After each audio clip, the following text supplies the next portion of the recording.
Good morning. Welcome to Quantum's Liberty, the 16-week DeStress countdown. Good morning, Everest. Let's see. Here's your water. Hello, Birdie.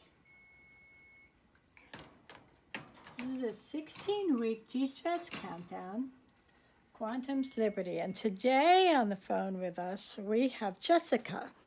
Jessica is 12 years old, and she is from Winter Park, Florida. And she is on the phone with us today. Good morning, dear.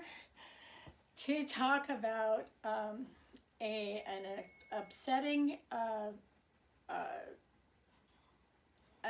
very upsetting situation that took place in her school. So Jessica, start tapping on your karate chop point, and you know all the points. Just follow along with me. Just keep on tapping while we're talking. So Jessica had an issue in her school. She goes to a school where the students range from age 11 to 18. And so she and her mom and I used to work together and visit pretty often. But the situation today doesn't have to do with coronavirus. Usually we're talking about that. But for this 16-week DeStress countdown, we'll be talking about a number of things that are stressful in our environment. And so we know that when we are tapping on this karate chop point, that we are in essence and in science, we are slowing down the firing to the amygdala, which is our fight, flight, freeze center of the brain. And we also know from science that the brain automatically will take us and default to the negative thinking. And that is a survival mechanism. So right now, what we're working on is the amount of stress that the students are experiencing based on a Don't Say Gay bill that is being brought to the people in Florida by their policymakers. And so the students and the teachers staged a walkout.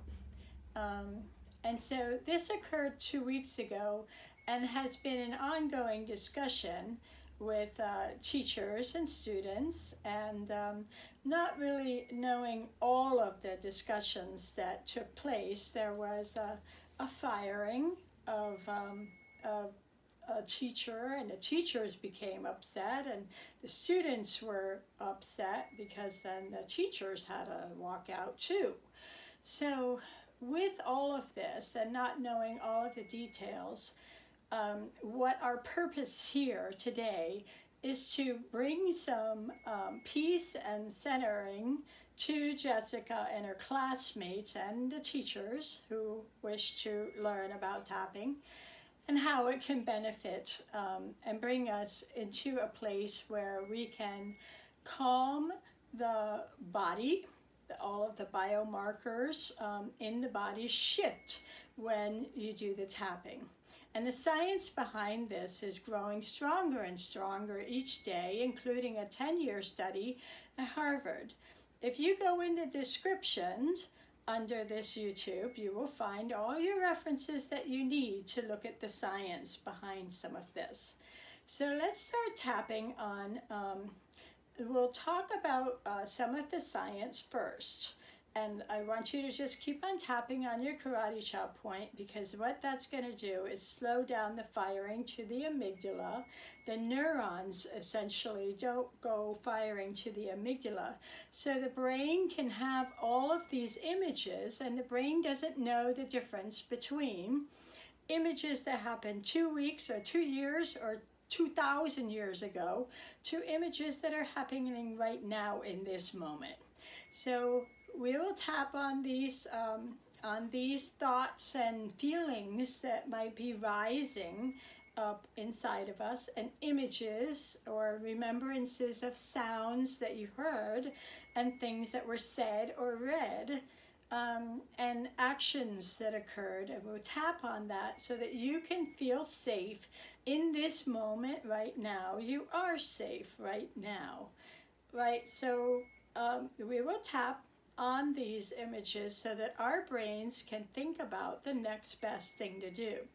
One of the things that happens automatically in less than a second is that when the amygdala is triggered, it sends a flood of oxygen away from the brain, where the brain uses brain uses a lot of oxygen. So when it gets diverted of oxygen, it cannot think clearly. You can tap on both sides. This is the karate chop point. It's when you go hi-ya, right? And you tap just below your pinky and above your wrist bone. And you can tap like this. If you're talking with somebody and you're in a heated argument, sometimes I tap behind me, right? And then nobody knows I'm doing that. But what this essentially does is it stops the brain, the neurons from firing. So what happens is, instead of the capillaries in your prefrontal cortex keep tapping, you can also drop the tongue on the floor of your mouth and inhale to the count of 6. And exhale to the count of 6. And inhale to the count of 6. And exhale to the count of 6. And one more. Inhale to the count of 6. And exhale to the count of 6. So what we're doing when we're tapping is, when we're blocking that flow of excitability to the amygdala no longer sends the cortisol out to our body, through our body, telling it to open up for oxygen for running from the saber-toothed tiger.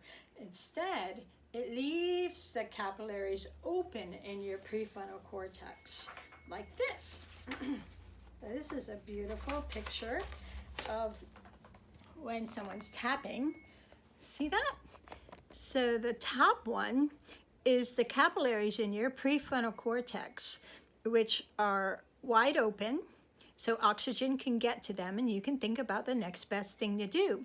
And the bottom one is the prefrontal cortex with amygdala firing, and so it's saying, stress out. We want you to close up 70% so that we can divert the oxygen to our legs and arms, which we no longer need to do. But what we do need to do is we need to keep our oxygen in our prefrontal cortex so that we can think about, when people say racist things, that we can think about what the next best thing to do is. So one of the conversations that was had with teachers, professors, and students was fascinating. One person said, "Is our school racist?" Right? And the head of the school said, "Well, humanity is racist. And the United States is racist." And with great sadness, this director said, "And our school is racist." So one of the things that the tapping does is it acknowledges that we have feelings inside of us. And our world, our quantum universe, we're actually not separate from humanity. We're electrons and photons and atoms in a quantum world. And in this quantum world, we're not separate from anything or anyone else. But being spiritual warriors, we can say that our work is to attain and maintain peace, attain and maintain clarity, and attain and maintain the sense of centeredness within ourselves by looking at those things which disrupt that process and acknowledging that. And so this acknowledgement, as painful as it is, and as it was, our brain doesn't know the difference between right this second and then. This is an acknowledgement of what is inside of us, and that can cause us stress. And if we use our tapping tool to acknowledge those feelings inside of us, and to recognize that these kind of things do exist in humanity, these kind of things do exist in the nation, all of the nations, if it exists in humanity, and these are feelings that exist in individuals. And these individuals, based on how they were raised and what they grew up in their belief systems, may have belief systems that blind them to the openness of other belief systems. And I heard something today, which is success. This is Dean Graziosi, a wonderful, wonderful humanity leader. And he works with Tony Robbins, and he said that success is going from failure to failure, but jumping up with enthusiasm and bouncing back.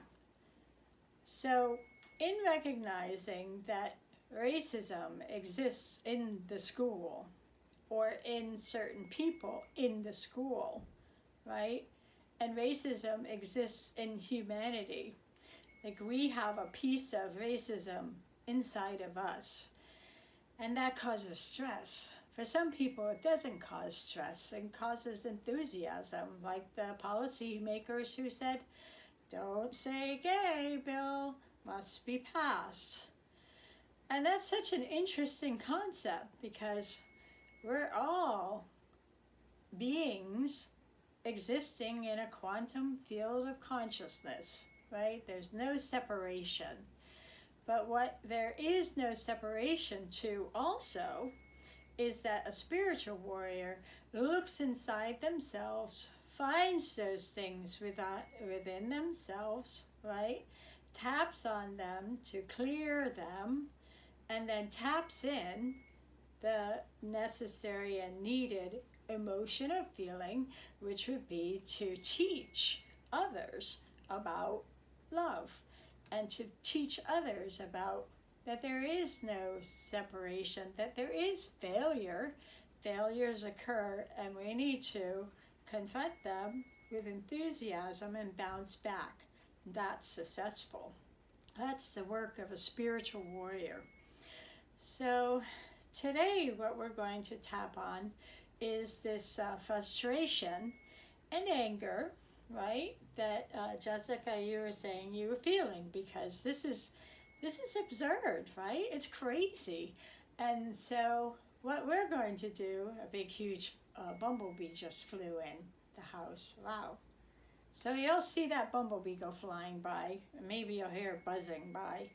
But so what we're going to tap on today is that even in the face of chaos and even in the face of great pain and violence, right?